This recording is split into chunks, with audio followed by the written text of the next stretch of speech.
How are we doing tonight? I'm Nate with Falconiform Aero Products. I am not an engineer. I am a longtime motorcyclist. Since 2012, I have been riding a Kawasaki Concours 1400. Pictured here with a friend of mine at Deals Gap. If you don't know where Deals Gap is or have ever heard of it, I don't think we can be friends, but moving on. I have always made products for my motorcycles, and I decided that something that I had made for mine, I was going to find a way to produce for fellow concours riders. So here we have our upper fairing extension. This fills in the gap between your mirror and your upper fairing. All of my products are 3D printed from automotive ASA, which is the same plastics that you find in your dashboards and all throughout your car. So they are 100% weather and temperature resistant. They will not deform, they will not warp. Okay? And I'm going to take you guys outside and we're going to show you a little more about them, how they fit on the motorcycle, and how to install them. Okay? We'll see you out in the workshop. Go. All right, welcome to the workshop, everybody. We had to switch drinks because the coffee for the workbench and beer in the workshop. But moving on, here is your upper fairing extension. And once you guys come on, hi Ronan, that's our big old block-headed mutt. Once you guys come around here, and I'm going to show you guys how to install these. Okay?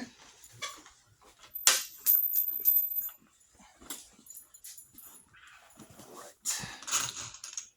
So here we have the two fairing bolts back here. Okay. We're going to remove these. They are conveniently pre-loosened. And let me grab a Allen wrench here. Everything that I design will have a positive attachment point. I live in Michigan, where it is most often cold when you ride, so everything has to be bolted on solid, otherwise it will come off. So you see right here,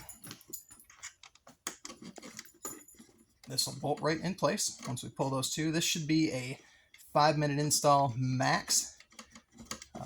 One thing to remember about when you're tightening these up is the mounting bosses that are in the backside of the fairing are not very robust. So if you over tighten it, you can break them off. Good and snug is all you want to do. Let me take a look over here because we dropped the one bolt. Let's see here. There we go.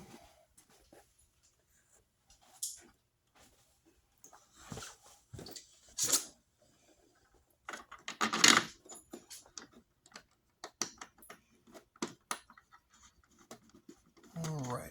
So one thing you notice is right here on the right hand side, you'll notice there's a slight gap there. That gap is there by design, and the reason for that is because our mirrors flex in. So you don't want your mirror hitting your extension or vice versa, so that when the mirror flexes, it doesn't hit anything there. Okay. So this fills the gap completely in here. It will take all of the air off of your hands and most of it off all the way past your elbows. Okay. And we're going to go out front, and I'm going to take the windshield off and show you guys a little bit more about how they fit.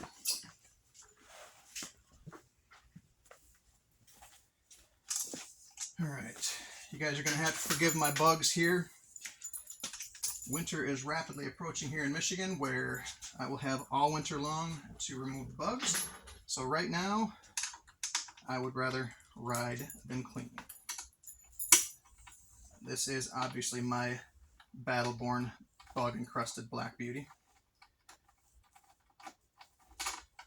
All right, so we're going to set this off to the side.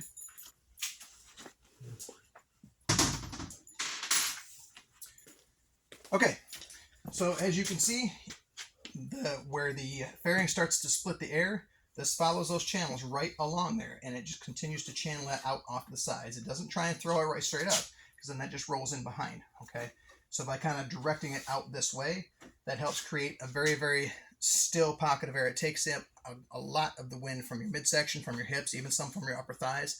You're going to notice a significant difference in the comfort behind the cockpit there, okay?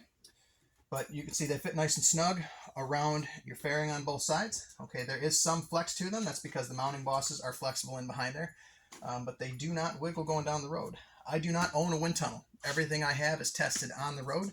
These are version, I don't know, I lost count. But I know that every time I would make some tweaks, I would put a new set on and I would test them out on the road until I got them perfect. And I believe they are now perfect. My handlebars have a 1/2-inch riser on them. Many of you have taller risers. A few of you have stock risers. So with a 1/2-inch riser and mine all the way forward, it just barely touches that upper corner there at full lock, okay? If you are stock, you are going to come into this cutout by design. If you are 1 inch or higher riser, you're going to come in above this with no problems whatsoever, okay? All right, those are our upper fairing extensions. As we moved around the bike, you may have saw a few other pieces and parts. This is a first offering. There will be others as we move forward. And all of our products are on display and available for purchase at falconiformaero.com. Look forward to seeing you guys out on the road. Thanks.